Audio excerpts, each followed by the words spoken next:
Hello everyone, welcome to my another blog. তো হঠাৎ করে আমাদের সবার ইচ্ছে থাকলো কি আমরা পিকনিক করব। তো দেরি করে কোনো কাজ নেই, তো আমরা সবাই বাজার করতে গেছিলাম রাত্রিবেলা। তো তারপর আমরা বাড়ি চলে এসেছি, বাড়ি এসে দেখি যে মিলি চলে এসছে। তো তারপর দেখি এখানে সবাই মিলে যুদ্ধ শুরু করে দিয়েছে, ধুমতানা ধুমতানা ধুমতানা।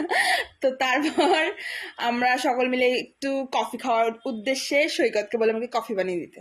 তো সৈকত এখানে কফি বানাচ্ছে, ও একটু খেয়েও নিচ্ছে দুধ। তারপরে আমরা দুজন মিলে একটু কাটাকুটি করছিলাম, আমি আর শুনছি মিলে, আর বাদ বাকি লোকজন দেখছে। আর এখানে সুইটি বসে বসে বিস্কুট ঠুসছে, কোনো মানে হয়? তারপর সৈকত কফি নামিয়ে দিল, তারপর আমরা সবাই মিলে কফি খেলাম। তো সব থেকে যুদ্ধের পার্ট হচ্ছে এখানে উনুন ধরানো, মানে ধরছিলই না। তারপরে এখানে সুইটি চারটি বসালো, আর এইদিকে সৈকত আর মিলি মিলে মাংসটা ম্যারিনেট করছিল। এরপর আমরা কি কি খেয়েছি, কিভাবে মজা করেছি, কি কি করেছি তা দেখার জন্য নেক্সট ব্লগের জন্য ওয়েট করো। বাই।